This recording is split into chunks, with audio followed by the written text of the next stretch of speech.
Hello বন্ধুরা, কেমন আছেন সবাই? আশা করি আপনারা সবাই ভালো আছেন।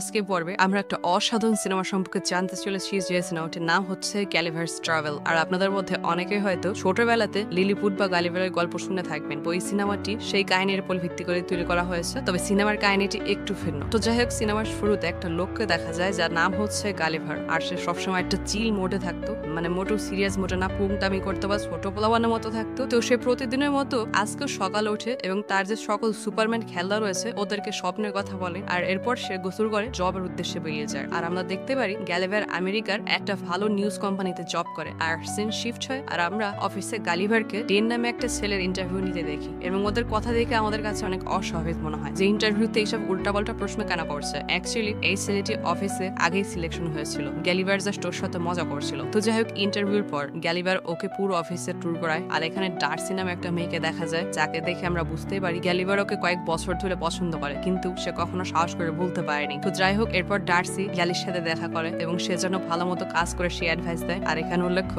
গ্যালিভারের চেয়ে ডার্সি সিনিয়র। তো ডার্সি তো ওকে ভালো কথা বলছে, কিন্তু গ্যালিভারের মনে অন্য কিছু চলছে। তার মনে শুধু একটাই ব্যাপার, সেটা হচ্ছে ডার্সিকে যদি গার্লফ্রেন্ড বানাতে পারতাম। তো যাই হোক, একদিন ডেন গ্যালিভারের অফিসে আসে, মানে ওর কামরায় আসে, যেখানে দেখা যায় গ্যালিভার অনেক চিল করছে। আর ডেন তখন তাকে বলে, আমার প্রমোশন হয়ে গিয়েছে আর আমি এখন তোমার চেয়ে সিনিয়র। এই কথা শুনে গ্যালিভারের অনেক খারাপ লাগে, কারণ সেই কোম্পানিতে 10 বছর ধরে কাজ করছে কিন্তু তার প্রমোশন হয়নি। আর তখন ডেন গ্যালিভারকে অ্যাডভাইস করে, তুমি সবসময় মানুষের সাথে কথা বলতে ভয় পাও, এই জন্যই তোমাকে প্রমোট করা হয়নি। আর তুমি তোমার এই নেচারের কারণেই ডার্সিকেও নিজের মনের কথা কখনোই বলতে পারোনি। আর এসব বলে সে এখান থেকে চলে যায়। তো এসব কথা শুনে গ্যালিভারের অনেক খারাপ লাগে, কিন্তু ওর কাছে এখন আর কোনো অপশন ছিল না, কারণ ওর জুনিয়র পোলাবনের প্রমোশন হয়ে যাচ্ছে। তো এটা ভাবতে ভাবতে মন খারাপ করে অফিস থেকে বাইরে আসতে থাকে। কিন্তু তখন সে দেখে ডার্সি এখনো তার অফিসে বসে কাজ করছে। আর তখন যেহেতু অফিসে কেউ ছিল না, এটাই বড় একটা সুযোগ ডার্সির সাথে কথা বলার। কিন্তু এরপর ও যখন ডার্সির রুমে যায়, ও তখন আবার ভয় পেয়ে যায় আর কিছুই বলতে পারে না। আর সেখান থেকে সাদা কাগজ দিয়ে চলে যেতে থাকে, যেটা দেখে ডার্সি ওকে জিজ্ঞেস করে, আরে তুমি এই কাগজ কেন রেখেছো?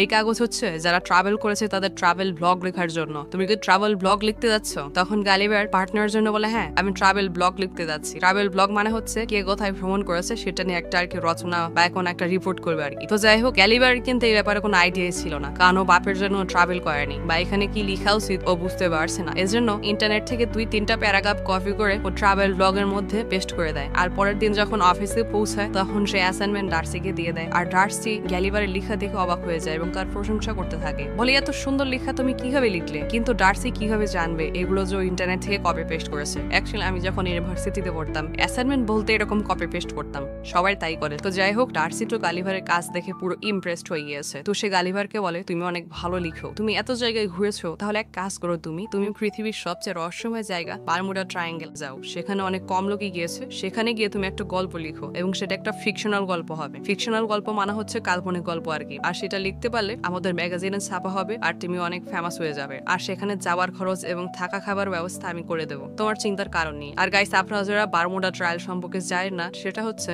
নর্থ আমেরিকার পাশের একটা জায়গা, যেখানে 70% শহর হচ্ছে সমুদ্রের নিচে। আর প্রচলিত রয়েছে ওই ট্রায়াঙ্গেলের ওপর দিয়ে বা ওই সমুদ্র পৃষ্ঠের ওপর দিয়ে কোনো কিছু গেলে, সেটা হোক শিপ বা জাহাজ বা প্লেন, যাই হোক না কেন, সেটা তলিয়ে যায় এবং সেটা তলিয়ে কই যায় আজ পর্যন্ত সেটা কেউ বের করতে পারেনি। তো এই জন্য এটাকে পৃথিবীর সবচেয়ে রহস্যময় এবং শয়তানের ট্রায়াঙ্গেল বলা হয়। তো যাই হোক, ওই বারমুডা ট্রায়াঙ্গেলে গালিভার যেতে চলেছে। তো সেখানে যাওয়ার পর সে একজন লোককে দেখতে পায়, যাকে ডার্সি হায়ার করে রেখেছিল। তো ওই লোকটি গালিভারকে একটা বোর্ডের কাছে নিয়ে যায়। অ্যাকচুয়ালি এই বোর্ডটা গালিভারের জন্য ভাড়া করা হয়েছে, যাতে সে বারমুডা ট্রায়াঙ্গেলে পৌঁছতে পারে। কিন্তু কিছুক্ষণ পর গালিভার বোর্ড নিয়ে যখন বের হয়, তখন মাঝখানে একটা রোবটের কমিক্স পড়তে থাকে। আর রোবটের কমিক্স পড়তে পড়তে ও সেখানে ঘুমিয়ে পড়ে। কিন্তু যখন তার ঘুম ভাঙে তখন তার হুঁশ উড়ে যায়। সে দেখে একটা বিশাল বড় সামুদ্রিক টর্নেডো ওর দিকে আসছে। আর অনেক ভয় পেয়ে যায় আর লাইফ জ্যাকেট পরে নেয় আর বোটটিকে শক্ত করে ধরে থাকে। কিন্তু দেখতে দেখতে ওই টর্নেডো গ্যালিভারের বোটকে খেয়ে ফেলে আর তারপর সিন ব্ল্যাক হয়ে যায়। আর এরপর যখন গালিভারের চোখ খোলে, তখন সে দেখতে পায় তার হাত পা বাঁধা রয়েছে। আর মাথা যখন তোলে, তখন সে দেখতে পায় তার বুকের উপর মানুষ, কিন্তু এই মানুষগুলোর আকার খুবই ছোট। তো এইগুলোকেই বলা হয় লিলিপুট। তো যাই হোক, গালিভার অনেক অবাক হয়ে যায়। আর তখন মানুষদের মধ্যে একটা লোক নিজের পরিচয় দেয়, আমি শহরের আর্মি কমান্ডার। আর সে গালিবারকে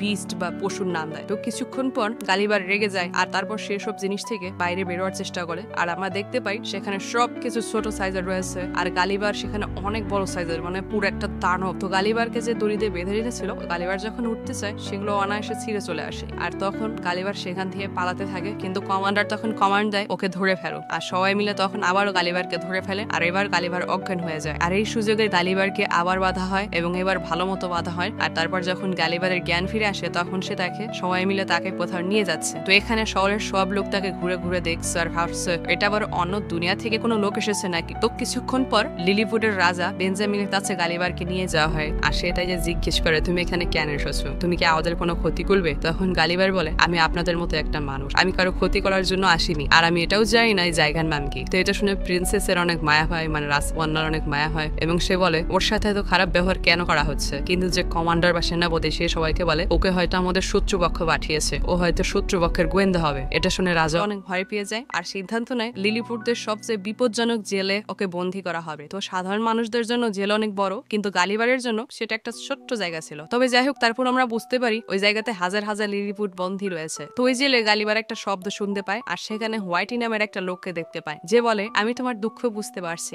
আমি লিলিপুটদের সবচেয়ে লম্বা লোক ছিলাম আর আমার ভুল ছিল, আমি রাজার মেয়েকে পছন্দ করতাম। আসলে জেলের কমান্ডার যখন জানতে পারে আমি রাজার মেয়েকে পছন্দ করি তখন আমাকে বন্দী করে দিয়েছে। আর ওই কমান্ডারের সাথে রাজার মেয়ের বিয়ে হওয়ার কথা রয়েছে, মানে বাগদান সম্পন্ন হয়েছে। এরপর সেখানে কমান্ডার আসে আর কমান্ডার দেখে গালিবারকে বোকা বলে গালি দেয়, কিন্তু ওরা বোকা কথাটার অর্থ জানতো না। তাই কমান্ডার জিজ্ঞেস করে বোকা কথার অর্থ কি। এর উত্তরে গালিবার বলে এর মানে হচ্ছে তুমি অনেক হুঁশিয়ার এবং শক্তিশালী মানুষ। আর এটা শুনে কমান্ডার বলে হ্যাঁ আমি অনেক অনেক বড় বোকা। তো যাই হোক, এটা একটা মজার দৃশ্য ছিল। তো এরপর সিন কাট হয়, মানে গরুর মতো ওকে ব্যবহার করা হচ্ছে আর এটা আবার শাস্তি ছিল। আর অন্যদিকে আমরা দেখি লিলিপুটদের উপর তার শত্রুরা আক্রমণ করেছে এবং তাদের শত্রুরা এসে প্যালেসে আগুন লাগিয়ে দেয়। কিন্তু তখন সেখানে গালিবার হিরোর ভোটার এন্ট্রি করে এবং রাজকন্যাকে বাঁচিয়ে নেয়। কিন্তু প্যালেসে তো আগুন লাগানো হয়েছে, সেটা অনেক বাড়ছে। তো গালিবার অনেক চেষ্টা করে আগুন নিভাতে পারে না, উল্টো হাত পুড়ে যায়। আর তখন ওর মাথায় একটা বুদ্ধি আসে, ও প্রস্রাব করা শুরু করে আর এর ফলে আগুন পুরোপুরি নিভে যায়। আর রাজাও গ্যালিবারের প্রস্রাবের কারণে বেঁচে যায় এবং অনেক খুশি হয় আর গ্যালিবারকে মুক্ত করে দেয়। আর তারপর সব লোক গ্যালিবারকে সম্মান করতে থাকে। এমনকি সম্মান দেওয়ার জন্য রাতে একটা পার্টিরও আয়োজন করা হয়, যেখানে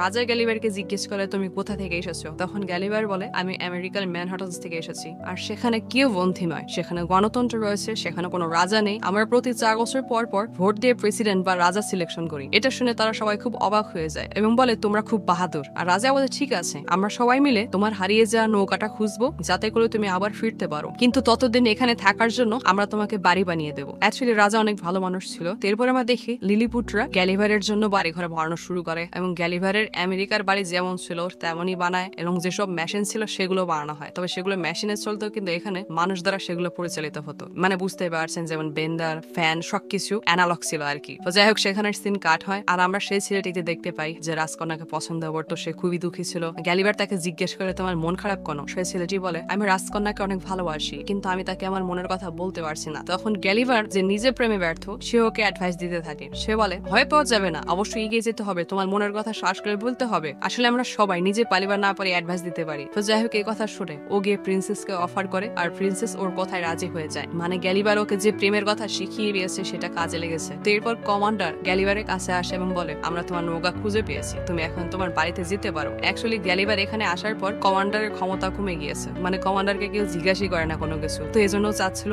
গ্যালিবার যেন দ্রুত এলাকা ছাড়ে। তো যাই হোক, গ্যালিবার তার বোট পেয়ে অনেক খুশি হয় আর তার ভেতরে তার ভাঙা আইফোনটিও পায়। আর আইফোন চেক করে সে জানতে পারে সেটি এখনো সচল রয়েছে আর সেখানে ভয়েস মেসেজ এসেছে যেটাতে ডার্সি ওকে অনেক গালিগালাজ দিচ্ছিল যে কতদিন হয়ে গিয়েছে তোমার খবর নেই, অফিসে কেন আসো না। আর তারপর আরেকটা মেসেজ চেক করে, সেটাতে ডার্সি বলেছে তুমি যেখানে আছো সেখানেই থাকো, আমি তোমাকে নিতে সেখানে আসছি। এটা শুনে গ্যালিবার অনেক খুশি হয় যে ডার্সি এখানে আসছে। আর তারপর আমরা জানতে পারি শত্রুরা আবার লিলিপুটে আক্রমণ করেছে, কিন্তু এখানে কমান্ডার জেনে বুঝে লিলিপুটদের ডিফেন্স সিস্টেম বন্ধ করে দিয়েছে, কারণ সে চাচ্ছিল এই হামলায় গ্যালিবার মারা যায়। আর তখন এই হামলার খবর নিয়ে হোরাইটি, মানে যে রাজকন্যাকে পছন্দ করে, ও গ্যালিবারের কাছে আসে এবং তাকে বলে আমাদের উপর হামলা হয়েছে, তোমার সবাইকে বাঁচাতে হবে। তো এরপর গ্যালিবার কাপড় খুলে সমুদ্রে নেমে যায় এবং বিপক্ষ দলের সবাইকে বোঝানোর চেষ্টা করে, কিন্তু বিপক্ষ দল ওর কথা শোনে না, উল্টো ওর উপর কামানের গোলা নিক্ষেপ করে। কিন্তু গ্যালিবারের শরীর এত বড় ছিল যে এবং এত নরম চামড়া ছিল যে ওগুলোর পেটে লাগে এবং উল্টো ওর পেটে লেগে বুমেরাঙের মতো ওই ভিলেনদের জাহাজে গিয়ে পড়ে। আর এর ফলে জাহাজের 12টা বেজে যায়। আর তারপর এপাশের রাজারা গ্যালিবারকে তালি দিতে থাকে আর এর ফলে গ্যালিবারের জোশ আরো বেড়ে যায় এবং ও বিপক্ষ দলের যত বোট রোড রয়েছে সবগুলো ধরে টেনে যেখান থেকে ওরা এসেছে সেখানেই দিয়ে আসে। তো এটা দেখে সকল লিলিপুটবাসী ওকে অনেক সম্মান দেয় এবং পুরো শহরে ওর নাম চলতে থাকে এবং ওকে লিলিপুট শহরের সেনাপতি বানিয়ে দেওয়া হয় এবং পুরো শহরের লোকজন ওর সেবা করতে শুরু করে। তো সবকিছু ভালোই চলছিল, কিন্তু এক রাতে সাবেক সেনাপতি তার পথ হারিয়ে নেশা করে প্রিন্সেসের কাছে আসে এবং প্রিন্সেসকে বা রাজকন্যাকে উল্টা পাল্টা কথা বলতে থাকে, যে কারণে প্রিন্সেস অনেক রেগে যায় এবং আয়না ভেঙে ফেলে। আর কমান্ডারের রাগও কম ছিল না, ও প্রতিশোধ নেওয়ার জন্য লিলিপুট ছেড়ে ওদের যে শত্রু দেশ রয়েছে সেখানে যায় আর গালিভারের যে রোবটের কমিক্সটা ছিল না সেটা নিয়ে যায়। তো এর কিছুদিন পর ওই আগের কমান্ডার করে কি, ওই রোবটের কমিক্স থেকে নিজে ডিজাইনিং করে একটা রোবট বানায় আর তারপর গালিভারকে এসে চ্যালেঞ্জ করে। কিন্তু গালিভার বলে তুমি তো সাইজে অনেক ছোট, তোমার সাথে কে লড়বে? আর তখনই দেখি সেই রোবটে একটা ক্লিক করে আর রোবটটি ফুল সাইজে চলে আসে, যেটা গালিভারের চেয়েও বড় ছিল এবং শক্তিশালী ছিল। তো গালিভার তখন ভয় পেয়ে যায় এবং ওদের দুজনের মধ্যে লড়াই হয় এবং ওই রোবট গালিভারকে সেই লেভেলের পিটুনি দেয়। আর গালিভারকে সবাই সর্বশক্তিমান মনে করতো, কিন্তু এখন তারা দেখছে গালিভার মার খাচ্ছে। তো গালিভার তখন সবাইকে সত্য কথা বলে, সে বলে আমি একজন মানুষ এবং বড় সাইজে ঠিক আছে, কিন্তু আমার জায়গায় আমি খুবই ভীত এবং খুবই দুর্বল একজন মানুষ এবং আমি তোমাদের আজ পর্যন্ত যা যা বলেছি মিথ্যা বলেছি আর কোনো বাহাদুর নই। তবে এই লড়াইয়ের আগে একটা ডিল হয়েছিল বা চুক্তি হয়েছিল, ওই রোবটের সাথে লড়াই যদি গালিভার হেরে যায় তাহলে ওকে বোটে বেঁধে দূরে ছেড়ে দেওয়া হবে। তো সত্যি সত্যি গালিভারকে একটা ভেলাতে বেঁধে ভাসিয়ে দেওয়া হয় আর তারপর গালিভার আরেকটা দ্বীপে গিয়ে থামে। আর গালিভার ভাবে সে বাড়িতে চলে এসেছে, কিন্তু ওর কপালটা আরো খারাপ ছিল। এখনো হয় উল্টো, আগের জায়গায় মানুষ ছিল ছোট ছোট আর এখানে মানুষ অনেক বেশি বড় আর তাদের সামনে গালিভার একটা পিঁপড়ার মতো ছিল। তো এখানে একটা ছোট মেয়ে গালিভারকে পুতুল ভেবে নিয়ে যায় আর ওকে মেয়েদের পোশাক পরিয়ে খেলতে থাকে। তো গালিভার এখানে প্রচুর বিরক্ত হয়ে গিয়েছে, কিন্তু এছাড়া কোনো উপায়ও নেই, ওর এখানে সহ্য করতেই হবে। কিন্তু তখনই হুরাইটি ওকে খুঁজতে খুঁজতে চলে আসে এবং গালিভার ওকে দেখে নিজের দুঃখের কথা বলতে থাকে, কিন্তু হুরাইটি বলে এখন দুঃখ করার সময় নয়, আমাদের লিলিপুটে তোমার ডার্সি এসে গিয়েছে